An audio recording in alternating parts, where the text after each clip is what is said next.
Un amour insoupçonné. Une très mauvaise semaine s'amorce pour Marinette. Elle doit rendre son étude des modes anciennes avant la fin de la semaine, et elle n'a pas encore débuté l'aménagement de son local pour sa boutique.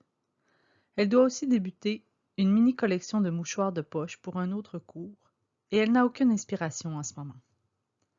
De plus, avec sa maladresse légendaire, elle a taché son chemisier préféré et perdu son carnet de croquis. Elle n'a plus aucune concentration.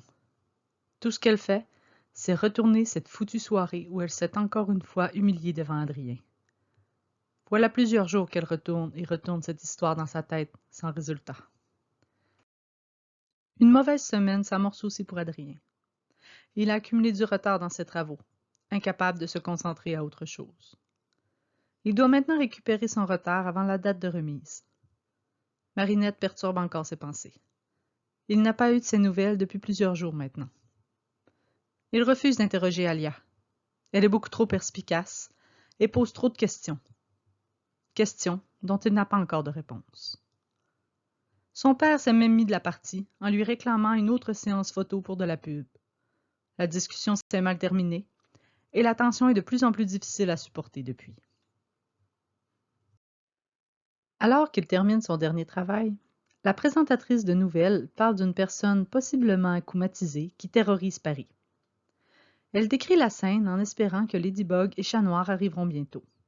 « Blague, c'est à notre tour de jouer. Transforme-moi » Chat Noir se lance avec vigueur vers le site du combat.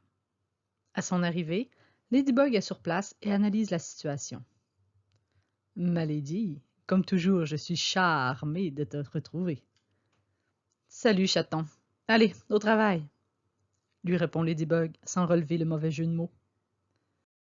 Ladybug et Chat Noir mettent beaucoup plus de temps à venir à bout de ce vilain. La bataille n'est pas plus difficile, mais tous les deux semblent avoir de la difficulté à se concentrer. Leur complicité vacillante les empêche de bien travailler ensemble. Malgré tout, ils y arrivent. Épuisés, mais satisfaits. « Bien joué !» lance-t-il un peu moins confiant que d'habitude. « Tu vas bien, ma lady ?»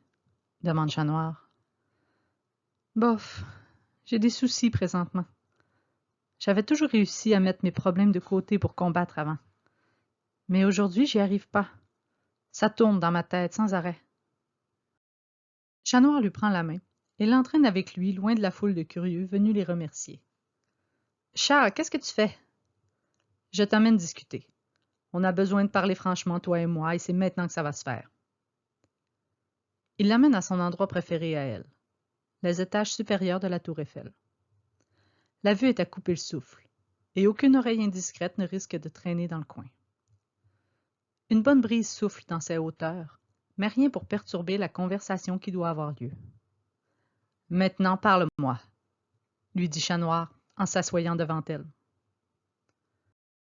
Ladybug lui lance un regard franchement hostile.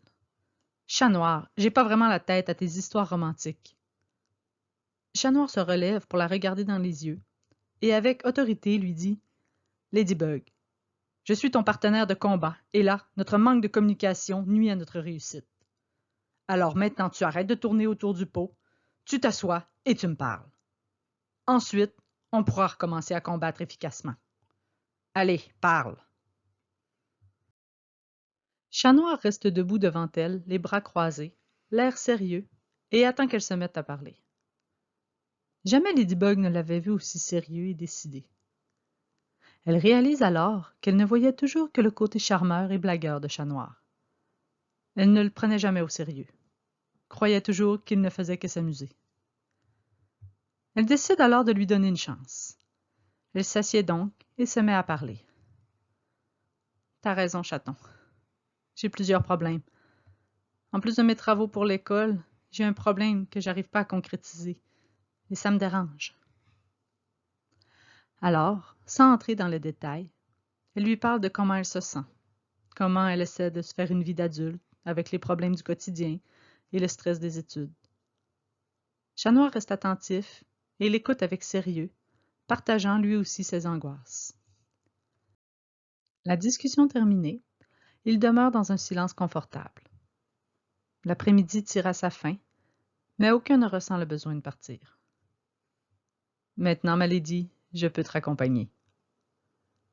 Chat Noir se lève et lui tend la main pour l'aider à se relever. D'accord, mon minou, mais seulement jusqu'en bas. Après, c'est chacun chez soi, lui répond Ladybug taquine.